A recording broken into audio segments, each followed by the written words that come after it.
Hey everybody out there, I hope you guys are all being safe, taking care of each other and practicing everything to keep you guys safe during this time with the coronavirus. I just wanted to make a short video to just talk a little bit about my experience. I know that there's a huge amount of information that's been flooding social media, the news. That's all you hear is coronavirus this, coronavirus that.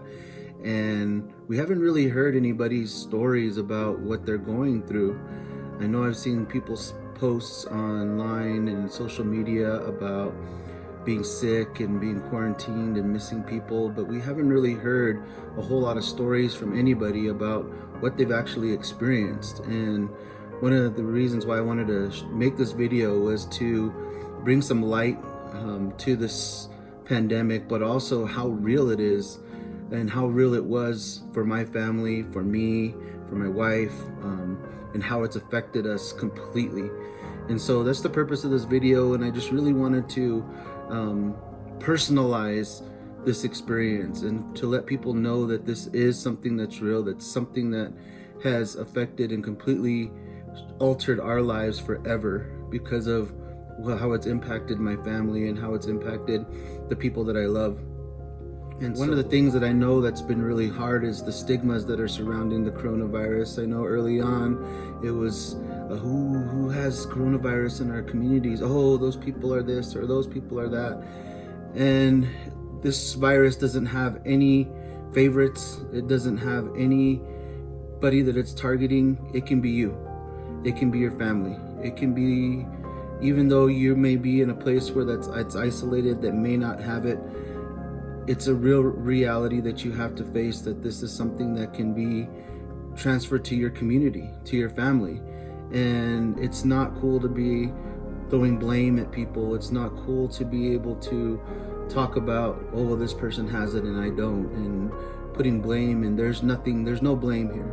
It's all about us caring about each other. And if we do have it, how are we going to help the next person? How are we going to be able to support one another in our communities instead of bringing each other's down? And we need to have that community support and that community love here as we start to go through this together. I'll be completely honest, I was didn't take it as seriously as I should have when it first started. At the beginning of March, we were supposed to go to Las Vegas, and I was worried about losing some money on our Airbnb. We were gonna go anyway, and my wife was just like, no, and pretty soon my kids were like, no, and I still wanted to go. I didn't take it as seriously as I could. I thought, we're young, we're based upon what I hear from the news and have read, we're not gonna probably get infected with this virus. And I'll be the first to say that I didn't. And I retracted that pretty quickly when I started seeing people in our communities, people that I knew, starting to come back positive with coronavirus. And as I started to look at how it might impact my own family, my dad has a suppressed immune system, and I didn't want anybody to be affected by it. So I started following the guidelines and everything that you hear on the news: wash your hands, wear masks, all of that. And we started social distancing pretty quickly.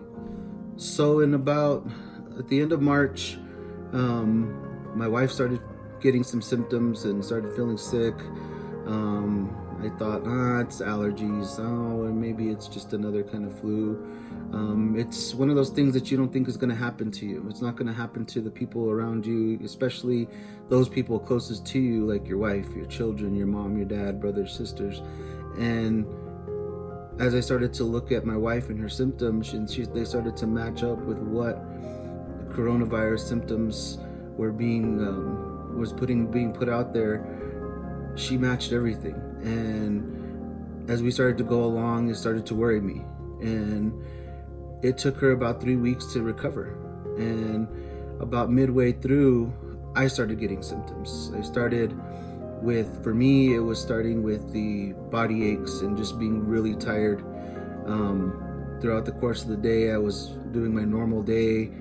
And by the end of the evening, about 7 o'clock every night, I was just done. And my body started aching, got really bad aches in almost every part of my body. And then it moved on to not being able to smell, not being able to taste, not being able to eat. And even though I wasn't eating very much, I had, and I know you guys don't want to hear this, but had severe diarrhea for about a week and a half. My temperature started going up. I didn't go as high as most people, but it was 102, 103, and the body aches, the headaches. There's just no movement, not able to do anything, but just lay around and try and get as comfortable as you possibly can. Towards the end, my lungs had to develop the cough that you hear about. Couldn't breathe very well. We live in a 2-story home, and I couldn't even climb up the stairs. I'd have to walk halfway up and stop. It was a struggle, and there was a point where my wife wanted to take me to the emergency room because I wasn't breathing very well. And one of the thoughts that ran through my head is that I don't want to be there alone. They're not letting anybody in. They're not letting any families see patients. And so it was one of those things that I really did not want to go, and I wanted to be home. So our kids, as some of you guys know, we have a blended family, and our kids have been with their other parents for the entirety of our quarantine, which has been about over a month now. We haven't been able to see our kids. We've FaceTimed them. We've had no real contact with anybody. It's been pretty lonely, and I'm glad that I'm quarantined with my wife, because I wouldn't want to be quarantined with anybody else. And we were able to support each other, but it's been a struggle. So one of the things that was also kind of a head shaker was we had gone to go get tested twice during the course of the time that we were sick, and both times they told my wife that she didn't meet all of the criteria for the testing. And so we were frustrated. We didn't get tested finally until we started almost feeling better, which was about 2.5 weeks for me, 3 weeks for my wife. And we still, it took a week for us to get results. And of course we came back positive. And so it's been a rough time. And so I know that everybody's doing the best that they possibly can, but it's been a struggle to try and get the care. And I can't even imagine what some of our Native American tribes people are going through with this, and the questions that they have, the care that they have. Are they being given the proper care? Are they being given all of the medical possibilities that are at their disposal? And so this has been something that has affected me deeply, but also I wonder how this has affected everybody else. So like I said, one of the things that's been really hard is that it's hit my entire family. My wife's family is all positive. Unfortunately, we lost my mother-in-law to this virus. And the one thing that just hits me and floors me is that people still want to open businesses. They still want to reopen. And it's one of those things where if it doesn't hit you, you don't know the effects. And I pray and I hope that nobody has to go through what my family has had to go through, what my wife has had to go through, what her family's had to go through. And stay at home. Do the things necessary that are going to keep you safe, that are going to keep each other safe. And when I hear about mayors trying to open up, I get that people financially are hurting, that small businesses are hurting. I get it. But the one thing that we can do is you can reopen, but you can't get those people back that we lose to this virus. We're never going to get them back. And I don't want to see anybody, my family, my friends, have to go through the same things that we have. It's been a struggle to not see my kids, to not see my grandkids, to not be able to see my parents.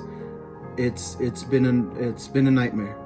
And I hope that you guys listen, and I plead with you all to please stay at home. Do the things that are necessary to keep you safe. I know in our communities that we are communal. We have our communities, our Pueblo communities, our Apache communities, our Native communities have been in the places that they have been for hundreds of years. And we don't want to change that. We have families, multiple generational families living together, and that's how we've lived. But this is also something that has affected us because of the way we live. But in our strength and our family and our community and the spirituality that binds us, we can get through this. And I hope that we can still practice those familial and community things by social distancing, things like calling each other, reaching out to people in different ways that we have lost, and those ways of communications that we have lost. So FaceTime your family, call them, write a letter, be able to reach out in ways. And the other thing is, don't be afraid to feel fear in this time. It's okay to be vulnerable.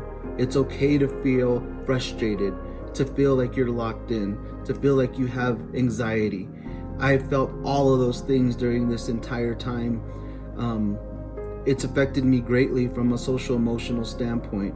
And especially for males out there, I want you guys to know that you don't have to be tough guys, that it's okay to feel the despair, to feel the anxiety, to feel vulnerable during these times.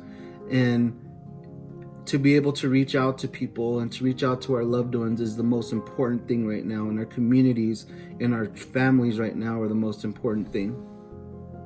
So I just hope that this story helps people put this into perspective.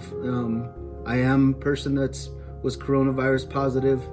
I don't know how I got it, don't know where I got it, don't know where my wife got it, where my family got it. It doesn't matter. And all that matters right now is that we're trying to stay healthy, trying to stay together. And I hope and I pray that nothing like what's hit our family and my family hits yours. And I plead with you guys to please stay safe, and God bless. And prayers for all of you guys. Thank you.